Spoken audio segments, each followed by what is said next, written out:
The first time I saw my dead husband standing in my kitchen, I didn't scream. I should have. Any sane person would have. But grief does strange things to your brain. Makes you see ghosts in every shadow, hear his laugh in every creaking floorboard. So when I looked up from my cold coffee at 2 a.m. and saw him standing there in a $1,000 suit, rain-soaked and staring at me like I was the ghost, I just whispered, "Reese?" And he smiled, that devastating, dangerous smile that made my stomach drop. "Close," he said, his voice rougher, darker than I remembered. But no, that's when I realized my husband had a twin brother I never knew existed, and he'd been watching me this whole time. My name is Marin Ashford. 6 months ago, my husband died in a car accident on the Pacific Coast Highway. They never found his body, just his wedding ring in the wreckage. I buried an empty casket. I wore black to a funeral with no corpse. I grieved a man who, as it turns out, might not be dead at all. And the man standing in my kitchen? Dashiell Hargrave, my husband's identical twin, the brother Reese never mentioned, the CEO of a $4 billion defense tech empire, the man who just told me he owns everything, my house, my bank accounts, my future, and he wants to own me too. This is the story of how I became a pawn in a game I didn't know I was playing, how I fell in love with a man who might have killed his own brother, and how I discovered that the greatest betrayal isn't being lied to, it's realizing you're not sure you want the truth. Before we dive into this twisted nightmare, do me a favor. Hit that subscribe button and ring the bell, because this story gets dark, and you're not going to want to miss what happens next. Now, let's rewind to where this all began. Part 1. The Devil's Bargain. 3 days before Dashiell appeared in my kitchen, I was drowning. Not literally, though some days I wished it were that simple. No, I was drowning in paperwork, bank notices, foreclosure warnings. Apparently, when your husband dies without a will and his family is worth billions, things get complicated. Reese Hargrave and I met 5 years ago at a gallery opening in Soho. I was a nobody art curator with student loans and champagne dreams. He was the charming, rebellious son of tech royalty who swore he wanted nothing to do with his family's blood money. He said he loved me because I saw him, not his last name. He lied. About a lot of things, apparently. I spent 6 months in a fog after the accident. My friends stopped calling. Grief makes people uncomfortable. My job at the gallery? Gone. Turns out Reese had been funding my salary through a shell company. When he died, the money stopped. My lease, my insurance, everything. I should have been angrier, but anger requires energy, and I had none left. Then came the letter. "Mrs. Ashford, you are hereby summoned to the offices of Hargrave Industries regarding the estate of Reese Hargrave. Attendance is mandatory. Transportation has been arranged." Mandatory, like I was being subpoenaed to my own funeral redux. The car that picked me up wasn't a car. It was a rolling fortress. Black Escalade, windows tinted so dark I couldn't see out. The driver didn't speak. We drove for an hour, out of the city, into horse country where the rich people hide their real money. The Hargrave Industries campus looked like a Bond villain's lair, all glass and steel, rising out of the woods like a monument to capitalism. Inside, everything was cold. Marble floors, white walls, the kind of minimalism that screams, "We're too powerful to need warmth." A woman in a severe black suit, nameplate read Vivian Cross, executive board member, led me to a conference room the size of my old apartment. "Mrs. Ashford," she said, her smile sharp enough to cut, "thank you for coming. Mr. Hargrave will see you shortly." "Mr. Hargrave is dead," I said. Her smile didn't waver. "Not that one." That's when I realized my husband had a twin brother I never knew existed, and he'd been watching me this whole time. That's when he walked in. And God help me, I gasped, because it was Reese. Same height, 6'2" of lean muscle, same sharp jawline, same dark hair though styled differently, slicked back, severe. Same gray eyes that could look silver in certain light. But wrong, all wrong. Reese moved like a golden retriever, loose, easy, always smiling. This man moved like an apex predator, every step calculated, every glance a threat assessment. He didn't smile when he saw me. He just stared, like I was an equation he was solving, or a problem he was deciding whether to eliminate. "Marin," he said, and his voice was gravel and whiskey, deeper than Reese's, darker than I remembered. But no, that's when I realized my husband had a twin brother I never knew existed, and he'd been watching me this whole time. "I know this is a shock," he continued, moving around the conference table like a shark circling prey. "Reese and I were estranged. He didn't tell you about me. I'm aware." Estranged? The word came out strangled. How do you just not mention... How did Reese not mention his family owned a defense tech empire worth $4 billion? Dashiell interrupted, cocking his head. How did he not mention his trust fund, his board seat, the fact that he was set to inherit half of everything when he turned 35? I felt sick. "He told you he wanted a simple life," Dashiell said softly, and there was something dark in his voice, something almost pitying. "Stop," I whispered. "He didn't. He lied, Marin. Reese was a liar, a brilliant one, and he used you." I should have left, should have told him to go to hell, but I couldn't move because part of me, the part that had spent 6 months wondering why nothing made sense, knew he was telling the truth. Dashiell pulled out a folder, slid it across the table. "This is your financial situation. As of this morning, you have $1,700 in your checking account. You're 3 months behind on rent. Your student loans are in default. You have no health insurance, no job, and no family to turn to." Each word was a knife. "How do you know?" "Because I own the company that holds your mortgage, and your loans, and the gallery that fired you." He leaned forward, and those silver gray eyes pinned me in place. "Reese made sure of it. Before he died, he restructured everything to funnel through my holdings. He knew that if anything happened to him, you'd end up here, dependent, desperate." "Why would he do that?" My voice broke. Dashiell's jaw tightened. "Because my brother was a sadist who liked to control people, and because he knew I'd take care of you." The way he said "take care of you" made my skin prickle. "I don't want your charity," I forced steel into my voice. "Good," he smiled, and it was terrifying, because I'm not offering charity. I'm offering a job. He clicked a remote. A presentation appeared on the screen behind him. Photos of a stunning brunette woman in diamonds and designer gowns, always on Dashiell's arm. "This is Tatiana Volkov, daughter of a Russian oligarch, heiress to a mining fortune. We've been engaged for 2 years. My stomach dropped. "Congratulations?" "She's been sleeping with my CFO for 18 months. I have evidence. I'm breaking the engagement." "Okay." "Our wedding was supposed to happen in 6 weeks. It's the cornerstone of a merger with her father's company, a merger that will give Hargreave Industries exclusive rights to rare earth minerals worth $6 billion. If the wedding doesn't happen, the merger collapses. My board will vote me out. Everything my family built will be divided and sold for parts." He turned those predator eyes on me. "So here's the deal, Marin. You become my fiancé. We stage a wild wind romance. Grief-stricken widow finds love again with her late husband's brother. Tragic, poetic, just scandalous enough to be believable. We get married in 6 weeks. The merger goes through. And then, after a respectable 6 months, we have a quiet divorce. You walk away with $10 million and your debts erased." I laughed. Actually laughed. "You're insane." "I'm desperate," he corrected. "There's a difference." "Why me? You could hire an actress, a model, literally anyone."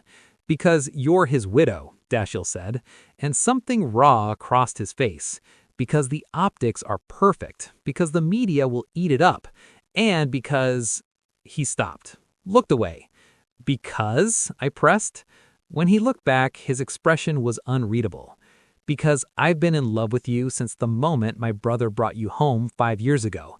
And I'm not a good enough man to let you starve just to preserve my dignity." The room spun. You can't just..." "He can. I did. And now you have a choice." He stood, buttoning his suit jacket with clinical precision. "Accept my offer and save yourself, or walk out that door and lose everything. You have 24 hours to decide." He moved towards the exit, then paused. For what it's worth, Marin, Reese didn't deserve you. He never did. And then he was gone. I sat in that cold conference room for an hour after he left, staring at the folder, at the proof of my own financial ruin, at the escape route being offered by a man who just confessed he'd been obsessively in love with me for half a decade. A man who looked exactly like my dead husband. A man who might know more about Reese's death than he's saying. Okay, pause. I need you to tell me in the comments, would you take the deal? $10 million, a fake marriage, and a man who's basically your dead husband's doppelganger? Because honestly, I don't know if Marin's about to make the smartest decision of her life or the worst mistake she'll ever make. Drop your thoughts below. And if you're already spiraling over the story, share it with someone who loves messy, unhinged romance. Now, let's get back to the disaster. I went home to my shoebox apartment and didn't sleep. At 2 a.m., I made coffee. That's when he appeared. Dashiell, in my kitchen, soaked from the rain, looking at me like I was a miracle he didn't believe in. "How did you get in here?" I demanded, heart hammering. "I own the building." That's stalking. It's real estate." He moved closer, water dripping onto my cheap linoleum. "You didn't answer my calls." "I was thinking." "For 26 hours? Your deadline passed 2 hours ago." I wanted to throw the coffee at him. Maybe I decided to say no. "Did you?" He was close now. Too close. I could smell his cologne, different from Reese's. Darker, cedar and smoke instead of citrus and sea salt. "I don't trust you," I whispered. "Smart." His hand came up, hesitating an inch from my face. "I don't trust me either. Not around you." "Did you kill him?"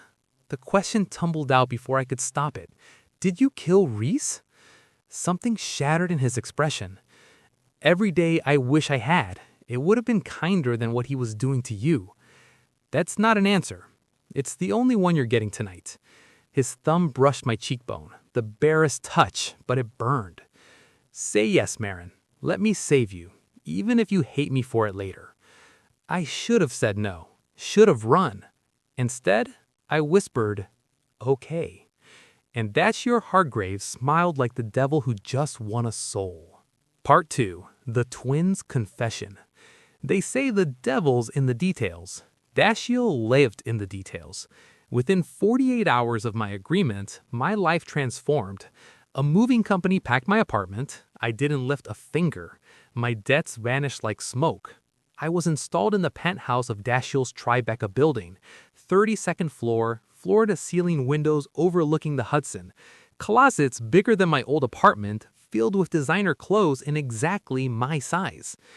"How did you know my measurements?" I asked the stylist who appeared the first morning. She looked confused. "Mr. Hargrave provided them." Of course he did. The man had been watching me for 5 years. The fake relationship rollout was surgical. Dashiell's PR team crafted our story. Childhood sweethearts reunited by tragedy. He'd been overseas for years building the company. I had married his brother not knowing Dashiell had loved me first. Reese's death brought us back together.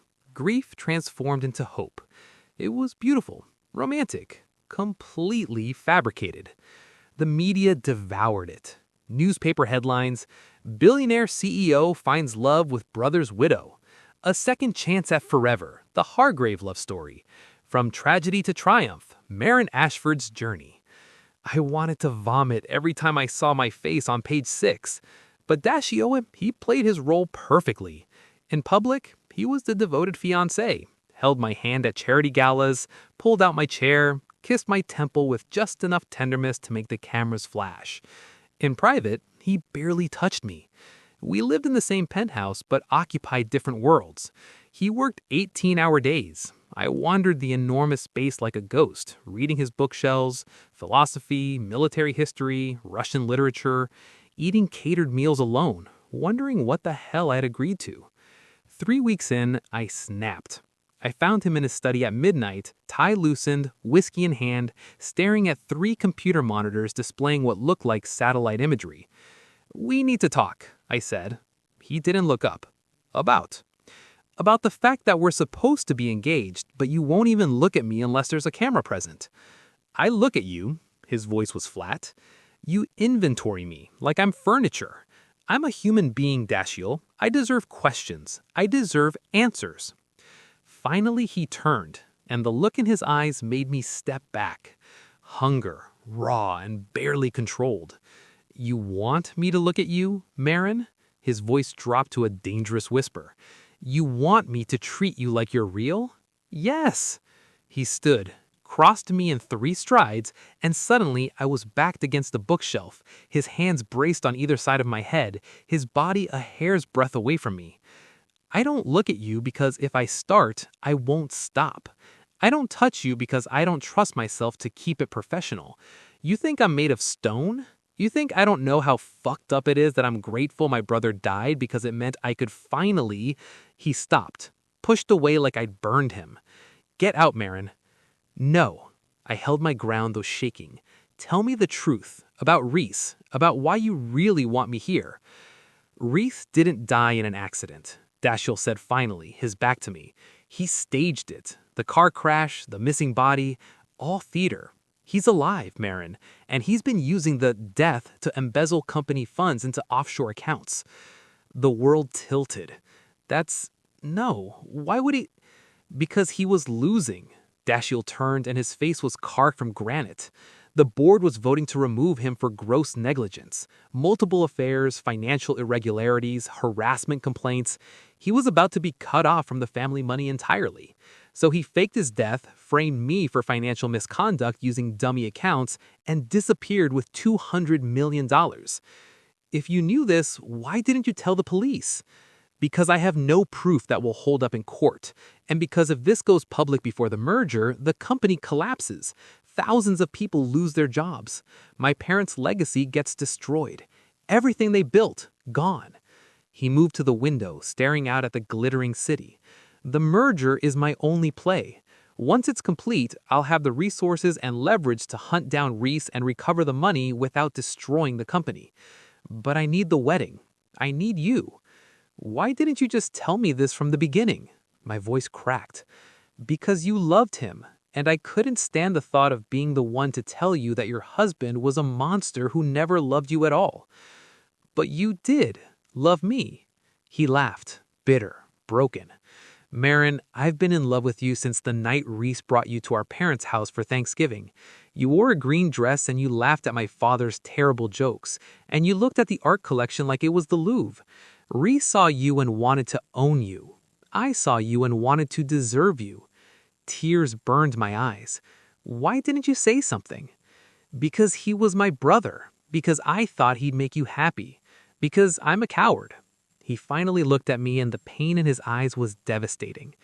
I watched him parade you around like a trophy. Watched him cheat on you. Yes, Marin, multiple times. Watched him slowly destroy everything beautiful about you. And I did nothing because I told myself it wasn't my place.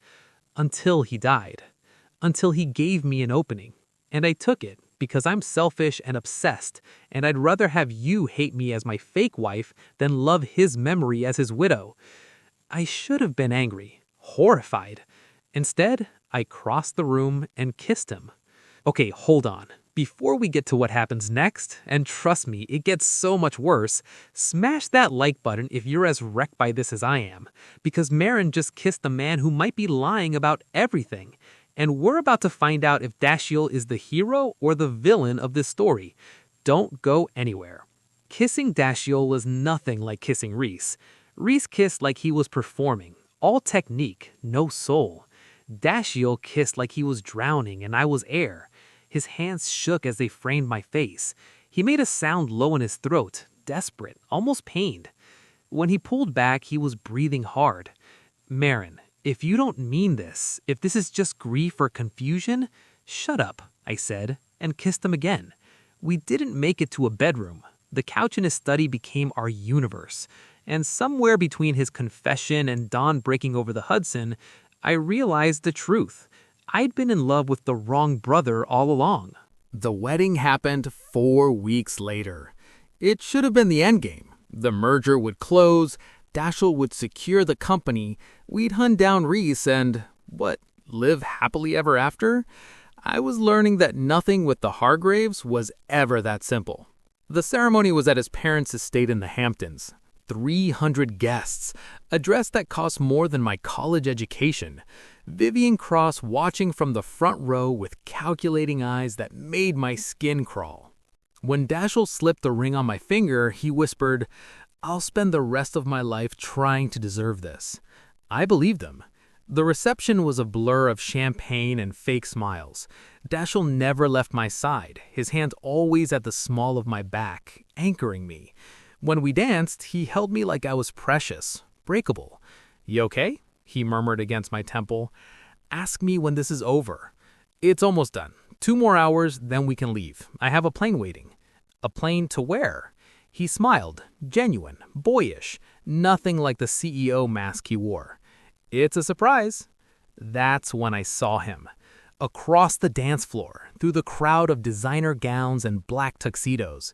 Reese. He was thinner, beard scruff darkening his jaw, baseball cap pulled low, but it was him.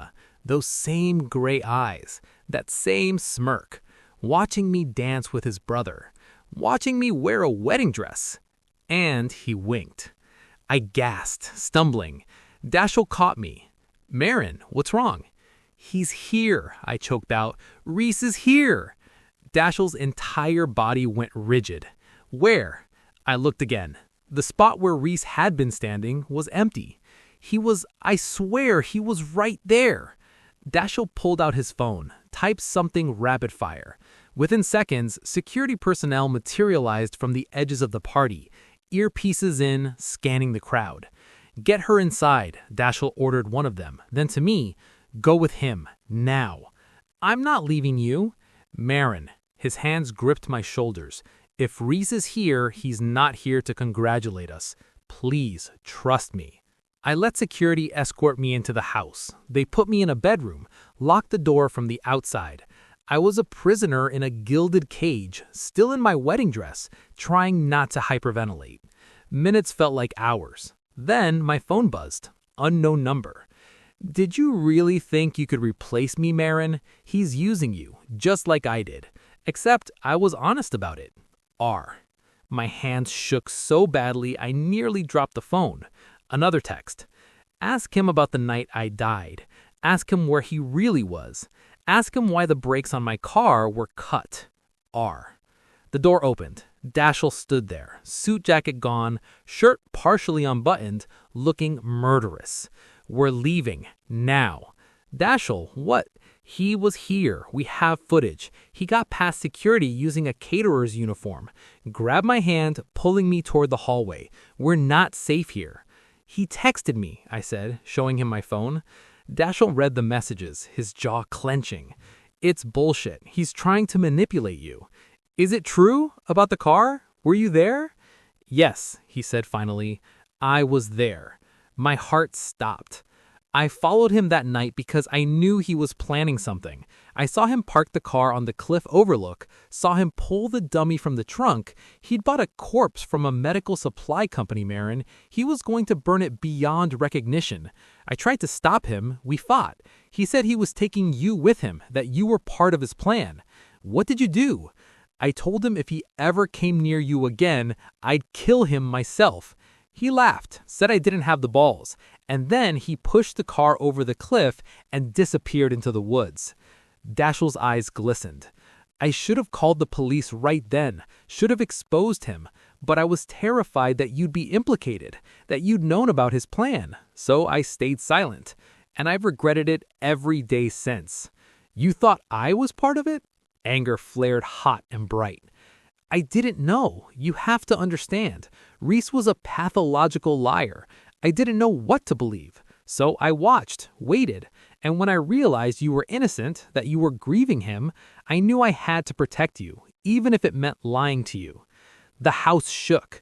An explosion, distant but unmistakable. "The garage," Dashiell said, already moving. "He planted something. Come on." We ran through the chaos, guests screaming, smoke billowing from the estate's east wing, fire alarms shrieking. Dashiell pulled me toward a side exit, but Vivian Cross appeared, blocking our path. "Convenient timing," she said coldly. An explosion at your wedding right when the merger paperwork is being signed. Not now, Vivian. The board meets Monday, and I'm bringing a motion to remove you as CEO for fraud, embezzlement, and staging your brother's death to steal company funds. I stared at her. What? She smiled that shark smile. Did you really think Reese could pull this off alone, Marin? He had help, my help. And now that the merger's complete, we don't need you anymore, Dashiell. You set him up, I breathed. You're working with Reese. I'm working for myself. Reese was a useless idiot. You, Mrs. Hargraves, are collateral damage. And your new husband, she looked at Dashiell with mock pity, he's about to lose everything. Again. Dashiell laughed. Actually laughed. See, Vivian, that's where you fucked up. You assumed I didn't know, that I wasn't 3 steps ahead. He pulled out his phone, tapped the screen. Suddenly, his voice played from his phone, a recording. Yes, I was there. I should have called the police right then. I've been recording every conversation for the past 6 weeks, including this one, and I just live-streamed it to the entire board of directors. Vivian's face went white. You're not taking the company, Dashiell continued. You're going to prison for conspiracy, fraud, and attempted murder. My lawyers are already drafting the charges. Police sirens wailed in the distance. Vivian ran. Didn't make it 10 feet before security tackled her. Later, much later, Dashiell and I sat on the beach behind his parents' estate. The fire was out. The guests had gone. We were still in our wedding clothes, covered in soot and ash. So, I said, did we just get married for real, or was that legally binding considering the whole terrorist attack situation? He looked at me. Do you want it to be real? I kissed you first, I pointed out, and I stayed, after everything. So yeah, Dashiell, I want it to be real. He kissed me, soft, reverent. Then we're really married, for better or worse, mostly worse apparently.